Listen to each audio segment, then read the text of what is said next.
பர்திமேயு சுவிசேஷ ஊழியங்கள் வழங்கும் நற்செய்தி நேரம்.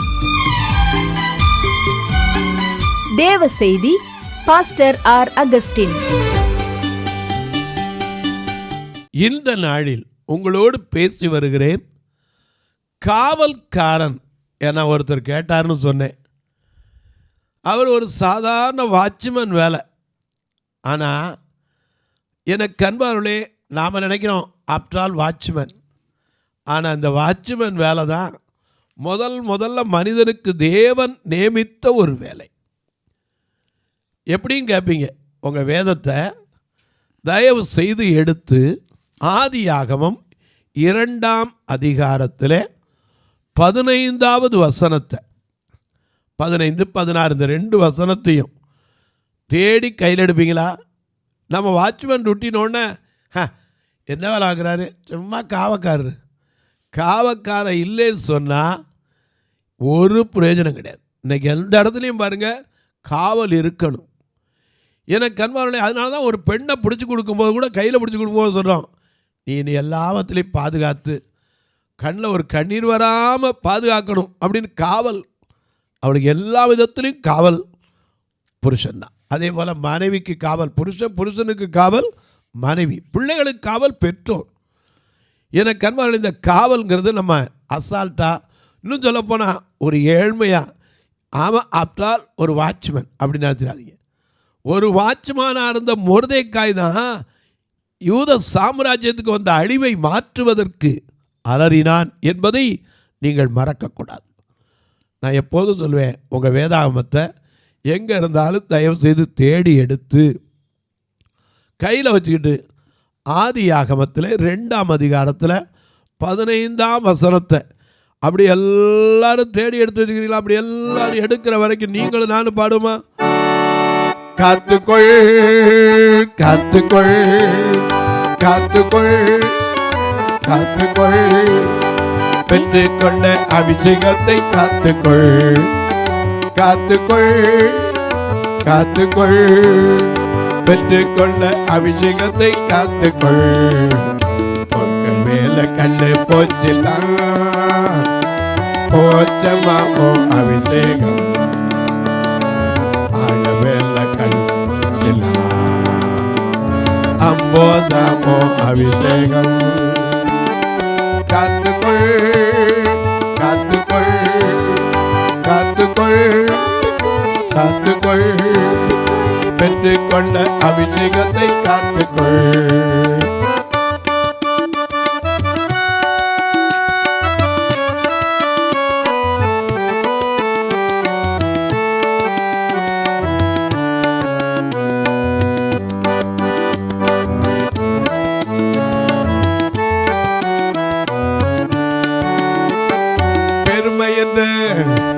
பெருமை என்ற வலையில் விழாதே, அது வறுமையை கொண்டு வந்திடும். பெருமை என்ற வலையில் விழாதே, அது வறுமையை கொண்டு வந்திடும். பணத்திலே ஐயா, பணத்திலே அம்மா, பணத்திலே மயங்கி விடாதே, பாதாளம் கொண்டு போய்விடும். பணத்திலே மயங்கி விடாதே, உன்னை பாதாளம் கொண்டு போய்விடும்.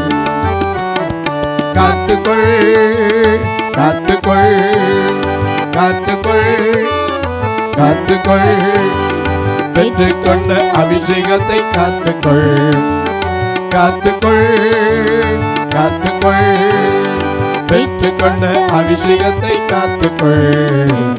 பொங்கல் மேல கண்ணு போச்சையாமோ அபிஷேகம், ஆக மேல கண்ணு போச்சுனா அம்போதாமோ அபிஷேகம். காப்பு இல்லைன்னா பிரயோஜனம். இன்னைக்கு தோட்டத்தை கூட காக்கலைன்னு சொன்னால் எதுக்கு ஒரு மரம் வச்சா சுற்றி வேலி போடுறோம்? அது பாதுகாப்பாக இருக்கணும். எது என்ன செய்யக்கூடாது, மிருகங்கள் அழிச்சிடக்கூடாது. ஆண்டவரும் நம்மளை அப்படி தான், இந்த சபையை அப்படி தான் பாதுகாக்கிறார். கேட்குறார், ஏசாயால அழகா சொல்றார். 5ஆம் அதிகாரத்தில் நான் வாசிக்கும் போது அவர் கேட்கிறார், ஒரு பாட்டு, அது அந்த பாட்டாவே இருக்கு. என் நேசருக்கு ஏற்ற இப்பொழுது நான் என் நேசரிடத்தில் அவருடைய திராட்சை தோட்டத்தை குறித்து என் நேசருக்கு ஏற்ற ஒரு பாட்டை பாடுவேன். என் நேசருக்கு செழிப்பான மேட்டிலே ஒரு திராட்சை தோட்டம் உண்டு. அவர் அதை வேலி அடைத்து அதிலுள்ள கற்களை பொறுக்கி அதிலே நற்குல திராட்சை செடியை நட்டு அதன் நடுவில் ஒரு கோபுரத்தையும் கட்டி அதில் ஆலயம் உண்டு பண்ணி அது நல்ல திராட்சைப்பழங்களை கொடுக்கும் என்று காத்திருந்தார். அதுவோ கசப்பான பழங்களை தந்தது. எருசலேமின் கொடிகள் இவ்வளவு பாதுகாப்பா வச்சிருந்து நம்மளை உண்டாக்கி, இந்த தோட்டம்ங்கிற உலகத்தை உண்டாக்கி இதுல கொண்டாந்து உங்களை என்னைய வச்சிருக்காரு. நாம நல்ல கனி கொடுக்கணும்னு ஆசைப்படுறார். ஏன்னா நம்மை காக்கிறார். நம்ம பாடுறோம், என்ன வரோம், போகும் போதும் காக்கின்றார், திரும்பும் போதும் காக்கின்றார், போகும் போதும் காக்கின்றார், திரும்பும் போதும் காக்கின்றார், இப்போதும் எப்போதும் என்னாடு காக்கின்றார், இப்போதும் எப்போதும் என்னாடு காக்கின்றார். உதவி வரும் கண்களை நோக்கி பார்க்கின்றேன், மானமும் ஐயமும் படைத்தவரை நான் பார்க்கின்றேன்.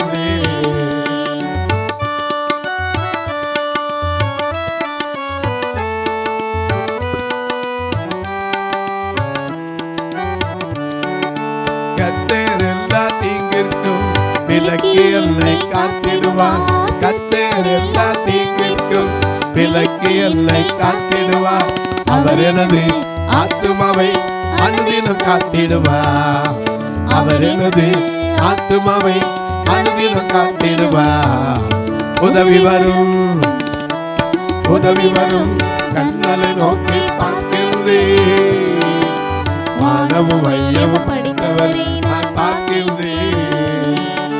கால்கள் தள்ளாட விட மாட்டார், காக்கும் தேவன் உறங்க மாட்டார், கால்கள் தள்ளாட விட மாட்டார், காக்கும் தேவன் உறங்க மாட்டார். இஸ்ரவேலை காக்கிறவர் என்னாடு தூங்க மாட்டார், இஸ்ரவேலை காக்கிறவர் என்னாடு தூங்க மாட்டார். ஐயா, காக்கும் தேவன், நம்மை காக்கும் தேவன், அவர் நமது நிழலாய் இருக்கிறவர். அநேக நேரங்களில் காவலோடு சாதாரணமாக நினச்சிடுறோம்.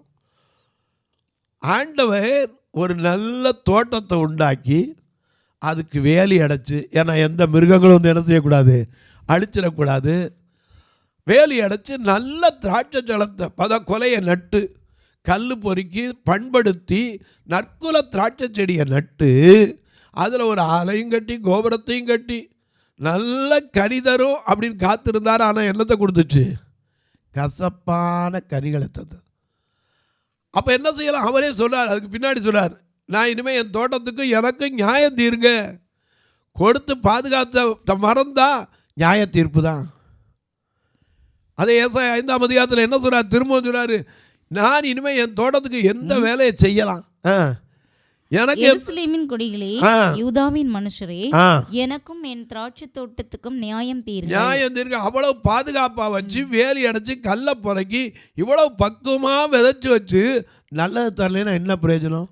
நான் என் திராட்சை தோட்டத்திற்காக செய்யாத செய்யலாம், அது நல்ல திராட்சை பழங்களை தரும் என்று நான் காத்திருந்தேன், அது கசப்பான பழங்களை தந்தது. இப்போதும் நான் என் திராட்சை தோட்டத்துக்கு செய்வதை உங்களுக்கு அறிவிப்பேன். என்ன செய்வாரு, அதன் வேலியை எடுத்து போடுவார். முதல்ல பாதுகாப்ப தள்ளி போட்டுருவார், வேலி எடுத்து போடப்படும், அது மிருகங்களால மேய்ந்து போடப்படும், அடைப்பை தகர்ப்பேன், அதை அடைப்பை எந்த வருவேன்னா யாரும் வரல, எப்படி அழிக்கலாம், அந்த அடைப்பை தகர்த்து போடுவேன், அது மிதியுண்டு போகும், அதை பாழாக்கி விடுவேன். இப்படி ஒரு நிலைக்கு வந்துடக்கூடாதுன்னா நம்மளை இப்பவும் சொல்றாரு, எப்பா மனம் திரும்புங்கள், பரலோக ராஜ்யம் சமீபம். எனக்கு அன்பானவர்களே, முதல்ல ஆண்டவர் கொடுத்த வேலை என்ன தெரியுமா, ஆதியாகமம் 2ஆம் அதிகாரம் 15-16 வசனத்தை. தேவனாகிய கர்த்தர் மனுஷனை ஏதேன் தோட்டத்தில் அழைத்து கொண்டு வந்து அதை பண்படுத்தவும் காக்கவும் வைத்தார். எந்த இடத்துலயாவது ஆதாம் காத்தான்னு எழுதியிருக்கா? ஒரு இடத்துல கூட கிடையாது. ஐயா, வேதம் அழகா சொல்லுது, தேவனால் பிறந்தவன் பாவம் செய்யான். 1 யோவான் 5ஆம் அதிகாரம் 18-19 வாசிக்கிறோம். தேவனால் பிறந்த எவனும் பாவம் செய்யான், தேவனால் பிறந்தவன் தன்னை காக்கிறான், பொல்லாங்கன் அவனை தொடான். நாம் தேவனால் உண்டாயிருக்கிறோம் என்றும் உலகம் முழுவதும் பொல்லாங்கனுக்குள் வீழ்ந்து கிடக்கிறது என்றும் அறிந்திருக்கிறோம். அதனால்தான் 1 தீமோத்தேயு 5:22 வாசிக்கிறோம். பவுல் சொல்றார் பாருங்க, அந்த தீமோத்தேயுக்கு எழுதும்போது 1 தீமோத்தேயு 5ஆம் அதிகாரம் 22ஆம் வசனத்துல, ஒருவன் மேலும் சீக்கிரமாய் கைகளை வையாதே, சரி, மற்றவர்கள் செய்யும் பாவங்களுக்கு உடன்படாதே, சரி, உன்னை சுத்தமானாக காத்து. முதல்ல நம்மளை காத்து கொள்ளணும். எந்த விதத்திலையும் நம்ம என்ன செய்யக்கூடாது? அசூசை பற்றவே கூடாது. நம் கண்களை காக்கணும், வாயை காக்கணும், செயலை காக்கணும், சிந்தையை காக்கணும், சொல்லப்போன பேசுகிற வார்த்தையை கூட காக்கணும். நம்முடைய சிந்தை எப்படி இருக்கணும்? நம்ம அழகா பாடணும். புதிய சிந்தை புதிய ஆசை புதுப்பித்தாகவே, புதிய சிந்தை புதிய ஆசை புதுப்பித்தாகவே, புதுப்பித்தாகவே, அதை புகழ்ந்து காக்கவே, புதுப்பித்தாகவே, அதை புகழ்ந்து காக்கவே, தீய மனதை மாற்றவா தூய ஆவியே, தீய மனதை மாற்றவா தூய ஆவியே, தூய ஆவியே, கனநேய மேமியே, தூய ஆவியே, கனநேய மேமியே, தீய மனதை மாற்றவா தூய ஆவியே. ஐயா, முதல்ல மனுஷன் இவனை எதுல இருந்து உண்டாக்குனாரு? ஆதியாகமம் 2:7 படி, தேவனாகிய கர்த்தர் மனுஷனை பூமியின் மண்ணினாலே உண்டாக்கி ஜீவ சுவாசத்தை அவனுக்கு மேல ஊதி அவன் ஜீவாத்மாவானான். அவனுக்காக ஒரு தோட்டத்தை தேவனாகிய கர்த்தர் கிழக்கே ஏதேன் என்னும் ஒரு தோட்டத்தை உண்டாக்கி தாம் உருவாக்கின மனுஷனை அதிலே வைத்தார். அதுல வைத்தார். எதுக்கு வச்சாரு? காக்கிறதுக்கு, பண்படுத்துறதுக்கு. காக்க வேண்டிய வேலையை செய்யாம போனது காரணம் என்ன தெரியுமா? நான் சொல்லுவேன், ஆண்டவர் தான் பேசாம போயிருந்தாருன்னா இருந்திருப்பான். ஏன்னா இன்னைக்கு ஒரு குழந்தைய கூப்பிட்டு, பாப்பா இங்கே வா, என்ன மம்மி, இந்த உரி மேலே பால் வச்சுருக்கேன், ஸ்டூலை இப்படி இழுத்து போட்டு ஏறி எடுத்து குடிச்சிடாத அப்படின்னா என்ன செய்யும்? கரெக்டாக அதே தான் செய்யும். ஆண்டவர் பேசாமல் வச்சுட்டு போயிருந்தாலும் இவன் பாட்டில் பாதுகாத்துக்கு இருந்திருப்பான். ஆனால் ஆண்டவர் நல்லவர், எதையும் தம்முடைய பிள்ளைகளுக்கு சொல்லாமல் விடவே மாட்டார். தீமை வந்தாலும் அதையும் சொல்லுவார். உன் அறை வீட்டுக்குள்ளே போய் இருந்துக்கோ, தீமை கடந்து போகிற வரைக்கும் உள்ளே போயிருன்னு சொல்லுவார். சோதோம் குமார அடிய போகும்போது ஆபிரகாமுக்கு சொல்லலையா? சொன்னாரே. லோத்தை கையை பிடிச்சி எடுத்து விடையா? ஏன்னா ஆண்டவருடைய விருப்பம் என்ன தெரியுமா? துன்மார்க்கத்தில் கூட என்ன செய்யக்கூடாது? சாகக்கூடாது. கர்த்தருக்கு எவ்வளோ வேணும்? பிரியமே கிடையாது. அவன் அதுலேருந்து மனம் திரும்பணும். எனக்கு கண்பான்ல இவனை கொண்டு வந்து பாதுகாக்கிறதுக்கு வச்சார். ஆனால் எந்த இடத்துல தோட்டத்தை பண்படுத்தினானா? தோட்டத்தை பண்படுத்தினா என்ன செய்யணும்? அதை உழுது பண்படுத்தி பாத்தி கட்டி அதுக்கு நல்ல தண்ணீர் பாய்ச்சலை உண்டாக்கி அதில் விதையை போட்டு ஒவ்வொரு நாளும் வளர்றத இவர் அதையா செஞ்சார்? இல்லவே இல்லையே. ஆனால் தினம் கர்த்தர் சந்திக்க வருவார், பேசுவாங்க. ஒன்றே மட்டும்தான் பார்த்துக்கிட்டே இருந்தான். அவருடைய பார்வை எது மேலே இருந்துச்சு? ஏன் இதை சாப்பிடக்கூடாது, ஏன் இதை தொடக்கூடாது, ஏன் இதை தொட்டால் என்ன, எதுக்காக இதை மட்டும் அப்படி சொன்னார்? இதான் அவனுக்குள்ளே மோடிக்கிட்டே இருந்துச்ச ஒழிய காக்கிறத. காவல்காரன் காவலில் சிந்தையாக இருக்கணும். ஒரு சின்ன கதை ஒன்று சொல்லுவாங்க. ஒரு கலெக்டர்கிட்ட ஒருவன் வாட்ச்மேனாக பணியாற்றினான். அவனுக்கு செக்யூரிட்டி கார்டு.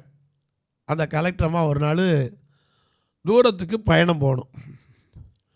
பயணம் போகிறதுக்கு நாளை காலைல 11 மணிக்கு ஃப்ளைட்டு. நான் போகணுன்னு ஆஃபீஸில் எல்லாத்தையும் சொல்லியிருந்தாங்க. இவங்க வீட்டில் இருக்கிற செக்யூரிட்டி கார்டு வாட்ச்மேன் என்ன பண்ணா, காலையில் எழுந்திரிச்சு வந்து 5 மணிக்கு, அம்மா அம்மா அம்மா ஒரு காரியம்மா தயவுசெய்து மனசில் வச்சுக்கிறீங்களா? என்னப்பா? நான் தப்பாக நினைக்காதீங்க, நான் சொல்கிறேனேன்னு மனசு சங்கடப்படாதீங்க, ஒன்றும் இல்லை சொல்லு. நீங்கள் போகிற ஃப்ளைட்டு கீழே விழுந்து நொறுங்குற மாதிரி கனவு வந்தேன், தயவு செய்து போகாதீங்கண்ணா. ஆனால் அந்த அம்மா காதலே வாங்கலை. என்னமோ அன்னைக்கு ஒரு சூழ்நிலை, அரசாங்கத்தில் மாற்றத்தினால அந்த அம்மா ஃப்ளைட்டில் போகவே இல்லை. ஆனால் அவன் சொன்ன மாதிரியே அந்த ஃப்ளைட் என்ன செஞ்சிருச்சு, விழுந்து நொறுங்கி போச்சு. உடனே அங்கேருந்து அம்மா அந்த கூப்பிட்டு விட்டாங்க. யாரை? இந்த வாட்ச்மேனை. எல்லாரும் சொன்னாங்க, உனக்கு பரிசு கொடுக்க போகிறாங்க, உனக்கு நல்ல பாராட்டு கொடுக்க போகிறாங்க, ஏன்னா நீ அவங்க உயிரே காப்பாற்றிருக்கிய. விழுக போகிறதுக்கு முன்னாடி சொன்னால் அப்படியே நடந்துருச்சப்பா, உடனே அதுக்கு தான் கூப்பிட்ருக்காங்கண்ணே. இவங்க கூப்பிட்டு இந்தான்னாங்களா. என்னன்னு பார்த்தா டிஸ்மிஸ் ஆர்டர். எதுக்கு? காவல் காக்கிறவன் என்ன செய்யக்கூடாது, தூங்கவே கூடாது. ஏன்னா ஆண்டவர் தூங்குவதும் இல்லை உறங்குவதும் இல்லை. சங்கீதக்காரன் சொல்லுகிறான், இஸ்ரவேலை காக்கிறவர் உறங்குகிறதும் இல்லை தூங்குகிறதும் இல்லை. நாம கூட பாடுறோம், உறக்கம் தெளிவோம் உற்சாகம் கொள்வோம் உலகத்தின் இறுதி வரை. கல்வாரி தொழில் மழை மாறி பொழி நாள் வரை முளைத்திடுவோம். உறக்கம் தெளிவோம் உற்சாகம் கொள்வோம் உலகத்தின் இறுதி வரை. கல்வாரி மழை மாறி பொழி நாள் வரை முளைத்திடுவோம். உறக்கம் தூக்கம் என்ன செய்யும்? கந்தையை உடுத்துவிக்கும். தூக்கம் கந்தையை உடுத்துவிக்கும். சோம்பேறி குளிருக்கு இருந்துட்டு உளமாட்டான். அறுப்பு காலத்தில் பிச்சை கேட்டாலும் ஒருத்தர் என்ன செய்ய மாட்டான், கொடுக்க மாட்டான்னு வேதம் சொல்லுது. அதனால தான் சோம்பேறியை நீ என்ன செய்ய, எழுந்து எறும்பினிடத்தில் போய் அதன் வழிகளை பார்த்து ஞானத்தை கற்றுக்கொண்டு நீதிமொழிகள் 6:6 வாசிக்கிறோம். எனக்கு கண்மாலை காவல்காரன் எப்பவும் ஜாக்கிரதையாக இருக்கணும். ஏன்னா எந்த நேரம் பட்டை வரும் தெரியாது, எந்த நேரம் அணி வரும். ஒரு சத்துரு வந்துடக்கூடாது, மாற்றான் வந்து என்ன செய்யக்கூடாது, நுழைஞ்சிடக்கூடாது. காவல்காரனுடைய பொறுப்பு பெரிய பொறுப்புங்க. இன்றைக்கி ஒவ்வொரு நாடும் நிம்மதியாக இருக்குன்னா காரணம், ஆங்காங்கே குளிர்லையும் பனியிலையும், பனியை பார்க்காம குளிரை பார்க்காம, லடாக்லலாம் போய் பார்த்தீங்கன்னா எவ்வளோ குளிர். ஏன் இன்னும் கொஞ்சம் சொல்ல போனால் ஐயா கேதார்நாத் போகிறாங்களே, அதெல்லாம் அங்கே எவ்வளோ குளிர், நிற்க முடியாது. ஆனால் எல்லா இடத்துலையும் பாதுகாப்புக்கு செக்யூரிட்டி. அவரும் நம்மளை மாதிரி மனுஷங்க தாங்க. அவங்க காக்கிறதுனால தான் நம்ம இங்கே தேசத்துக்குள்ளே நிம்மதியாக என்ன செய்ய முடியுது, உட்கார முடியுது. காவல் சாதாரண பணி கிடையாது. ஆண்டவர் முதல்ல உண்டாக்கின பணியும் அதுதான். இந்த காவல்காரன் எப்படி இருக்கணும்? முதல்ல சொன்னேன், பட்டயம் வருவதை பார்க்க வேண்டும், எக்காலம் ஊத வேண்டும், எச்சரிக்கணும். ஒவ்வொரு காரியத்தையும் ஒவ்வொருத்தரும் இந்த உலகத்தில் அநேகர் வந்தாங்க எச்சரிப்பு எக்காலம் ஊதுகிறவர்களா. எனக்கு அன்பானவர்களே, நாம் அநேக நேரம் தெரிஞ்சுக்கிறது இல்லை. காவல்காரன் இல்லாட்டா காக்கிற காவல் விருதா. நீங்களும் நானும் நிம்மதி இருக்க முடியாது. இன்றைக்கி வீட்டில் கூட சரி, எவ்வளோ பெரிய ஆஃபீஸராக இருந்தாலும் அவங்களுக்கு பாதுகாப்பு. இன்றைக்கி நாட்டில் பார்க்குறவங்க அடிக்கடி சொல்கிறாங்க, ஐயோ எனக்கு பாதுகாப்பு வேண்டியிருக்கு. எனக்கு அன்பானவர்களே, ஒன்றை மறந்துடும், கர்த்தர் நம்ம காக்கணும். ஏன்னா அவர் தான் காக்கும் தெய்வம். போகும்போதும் காக்கிறார், திரும்பும் போதும் காக்கிறார், இப்போது என்னாலும் காக்கிறார். ஆனால் மனுஷன் காவல் என்னதான் இருந்தாலும் சரி, கர்த்தர் உன் வீட்டை காக்கணும். இந்த ஆதாம ஏவாளையும் பண்படுத்துறதுக்கும் காக்கிறதுக்கு தான் கொண்டு வச்சார். ஆனால் அநேக நேரங்களில் அவன் தன்னையும் காத்துக்கொள்ள, தன் மனைவியும் காத்துக்கொள்ளலை, தனக்கு கொடுக்கப்பட்ட பொறுப்பையும் காத்துக்கொள்ளவில்லை. எனக்கு அன்பானவர்களே, ஆண்டவருக்காக காத்திருந்தாலும் அதுவும் கூட இல்லை. இளைஞர்கள் இளைப்படைவார்கள், வாலிபர் கூட இளறி விடுவார்கள்.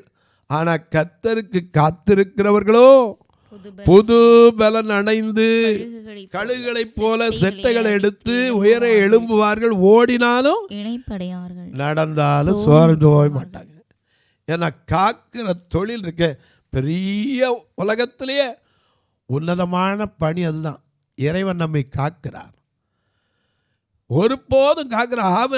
யாக்கோபுக்கு சொல்லையா, நான் உன்னோடு இருப்பேன், போகுமிடமெல்லாம் நான் உன்னோடு இருந்து போகிற இடத்திலெல்லாம் உன்னை காத்து. ஆதியாகமம் 28:15 யாக்கோபுக்கு சொல்றார், நான் உன்னோடு இருந்து போகிற இடத்திலெல்லாம் உன்னை காத்து இந்த தேசத்துக்கு உன்னை திரும்பி வரப்படுவேன், நான் சொன்னதை செய்கிறவரை உன்னை கைவிடவே மாட்டேனார். எனக்கு அன்பார்களே, காக்கிற வேலை மந்தை மேய்ப்பர்கள் மந்தையை காக்கலைன்னா, இந்த மந்தை மேய்ப்பர்கள் மந்தையை காத்து கொண்டிருக்கும் போது கிறிஸ்து பிறப்பு அவர்களுக்கு அறிவிக்கப்பட்டது. அந்த மெய்ப்பர்கள் உடனே காட்டு கட்டி எடுத்துக்கிட்டு கண்ணாஞ்சாங்க, காணிக்கை எடுத்துகிட்டு அப்படி புறப்பட்டாங்க. மெய்ப்பனை வெட்டுவேன், மந்தை சிதறடிக்கப்படுனாரே. மெய்ப்பன் யார்? பாதுகாக்கிறவன். களவு போகக்கூடாது. யாக்கோபு சொன்னார்ல, ஐயா, ஆடு மேய்க்கிற மந்தையில் இரவு பகல் எதுவும் பார்க்காது. இரவு பட்சித்தது, பனி என்னை பட்சித்தது. ஏன்னா அவன் மெய்ப்பன்.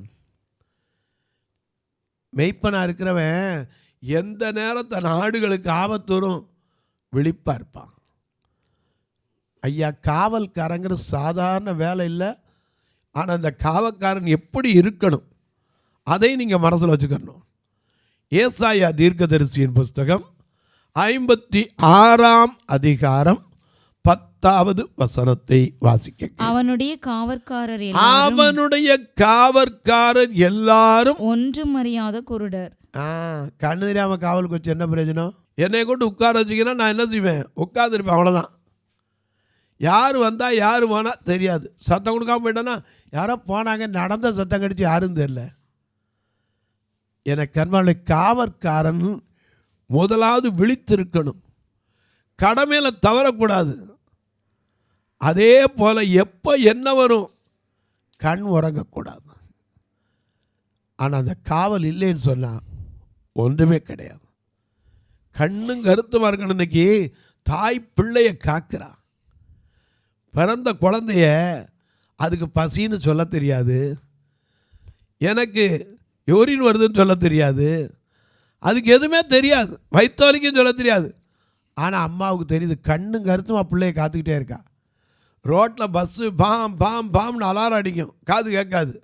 ஆனால் குழந்தை அப்படின்னா போயிடும், அங்கே சத்தம் கேட்டுரும். ஏன்னா அவளுக்கு எப்படி காது கேட்கும், எவ்வளோ தூக்கத்தில் இருந்தாலும் சரி அந்த குழந்தை சத்தம் கேட்கும். ஏன்னா அது கண்ணும் கருத்துமா. பிள்ளை அழுதுச்சுன்னா உடனே என்ன, எதுக்கு அழுது, எதுக்கு அழுது, கொஞ்ச நேரத்துக்குள்ளே அதை கண்டுபிடிச்சிடுவாங்க. ஏன்னா காவல்ங்கிறது தாய் தன் பிள்ளையை காக்கிறார். அதனால தான் நாம் என்ன செய்கிறோம், அந்த காத்துல வந்து பாடுறோம். என்ன பாடுறோம்? ஒரு தாய் தேற்று வந்து போ தேற்று, ஒரு தாய் தேற்று வந்து போ தேற்று, மார்போடு அணைப்பாரே, மன கவலை தீர்ப்பாரே. ஒரு தாய் தேற்று வந்து போ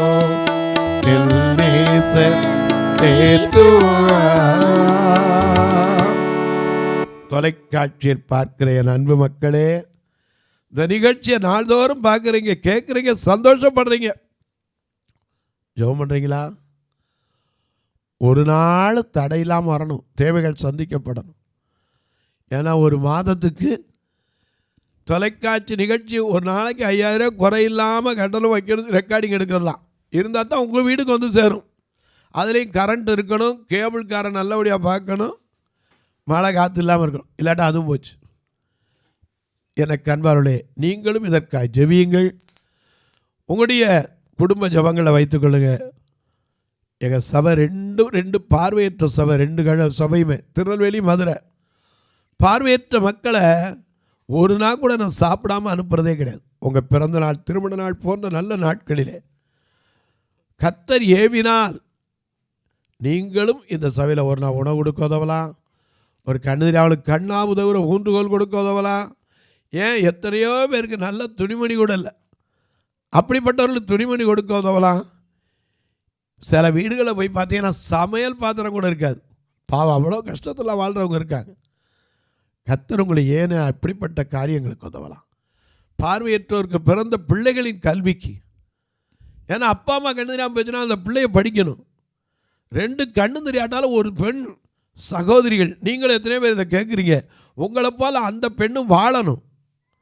வருஷத்துக்கு ஒரு திருமணம் செய்வோம். இப்படிப்பட்ட திருமணங்களுக்காக, கட்டுமான பணிக்காக இவங்களை கூட்டிகிட்டு வர்றதுக்கே வாரந்தோறும் ஒரு வேண்டா வாடகைக்கு எடுக்கிறோம். இப்படி பல காரியங்கள் உண்டு. நீங்கள் கர்த்தர் ஏவினால் தாங்கலாம். எப்படி பிரதர், இதில் 2 நம்பர் வந்துக்கிட்டே இருக்கும், ஜிபே, ஃபோன்பே. இவ்வளோ தொடர்புலாம் என்கிட்ட கேட்டிங்கன்னா உங்களுக்கான விளக்கங்களையும் சொல்லுவேன். உங்கள் ஜபக்காரி எது இருந்தாலும் சரி, தாராளமாக காலை 10 to 5க்குள் சொல்லலாம். இப்போ உங்களுக்காக ஜெபிக்கட்டுமா? நல்ல பிதாவே, நன்றியோடு துதிக்கிறோம் சுவாமி. மனமகிழ்ச்சியான நாளிலே காவல் என்பது எத்தனை பெரிய விசேஷித்த பொறுப்புள்ள பணி. இதை அறியாமல் சில வேளைகளிலே அற்பமான வேலை நினைக்கிறோம். தேவன் கொடுத்த முதல் உத்தியோகமே காவல் தான். அவர் நமக்கு வைத்திருக்கிற அன்பின் அடையாளம். போகும்போதும் வரும்போதும், படுத்திருக்கும் போதும், எழுந்திருக்கும் போதும், நடக்கும் போதும் நம்மை காக்கும் தேவனாயிருக்கிறார். இந்த காவல் வேலையில் யார் யாரெல்லாம் இன்றைக்கு இருந்து இந்த வார்த்தையை கேட்குறாங்களோ ஒவ்வொருவருக்கும் இந்த எண்ணத்தை மாற்றும். இன்ஃபீரியாரிட்டி காம்ப்ளெக்ஸ் என்று சொல்லுவாங்களே, அந்த எண்ணம் வராதபடிக்கு இது உன்னதமான பணி என்கிற உணவை கொடும். இந்த ஊழியத்தை தாங்குகிற, ஜெபிக்கிற, கொடுக்கிற எல்லா மக்களையும் ஆசீர்வதி. அவருடைய குடும்பங்களில் பெரியோர், சிறியோர், பிள்ளைகளை ஆசீர்வதி. இன்றைக்கும் கூட இந்த நிமிஷத்தில் கூட மரண தருவாயில் ஏதாவது ஒரு வீட்டில் போராடிக்கிட்டு இருப்பாங்கன்னா அவர்களுக்கு ஆறுதலை கொடும். ஒருவேளை பிரசவ வேதனையில், அந்த லேபர் பெயினில் காலையில் துடித்து கொண்டிருக்கிற சகோதரிகளுக்கு நல்ல பிரசவத்தை கொடும். வியாதியின் கொடுமையினால இரவு போய் பகல் எப்பொழுது வரும், பகல் போய் இரவு எப்பொழுது வரும் என்று படுக்கையிலே பல நாட்களாக இருக்கிற மக்களுக்காக ஜெபிக்கிறேன். அவர்களுக்கும் ஆறுதலையும் சமாதானத்தையும் பரிபூர்ண சுகத்தையும் கொடு. வானத்திற்கும் பூமிக்கும் சகல அதிகாரம் கொண்ட இயேசு கிறிஸ்துவின் ஈடு இணையற்ற வல்லமையுள்ள நாமத்தில் ஜெபிக்கிறேன் நல்ல பிதாவே, ஆமென். சபை ஆராதனை ஞாயிறு காலை 10 மணி முதல் 12 மணி வரை. இடம் பர்திமேயு சுவிசேஷ ஆலயம், அன்னை சத்யா நகர், இளமனூர் அஞ்சல், சக்கிமங்கலம் வழி, மதுரை மாவட்டம். பின்கோட் 625201 மற்றும் பர்திமேயு சுவிசேஷ ஜெப வீடு, flat number 107, Eden garden, Muthur, Tirunelveli. Pin code 627011. சிறப்பு உபவாச கூட்டம் ஒவ்வொரு மாதமும் 2வது சனிக்கிழமை காலை 10 மணி முதல் 1 மணி வரை நாகர்கோவில் YMCA ஹாலில் வைத்து நடைபெறுகிறது. மற்றும் ஒவ்வொரு மாதமும் 4வது சனிக்கிழமை காலை 10 மணி முதல் 1 மணி வரை திருநெல்வேலி புதிய பேருந்து நிலையம் அருகில் உள்ள கிரேஸ் ஹாலில் வைத்து நடைபெறுகிறது. எங்கள் எல்லா ஆராதனைகளிலும் கலந்து கொண்டு தேவனை மகிமைப்படுத்த அன்பாய் அழைக்கிறோம்.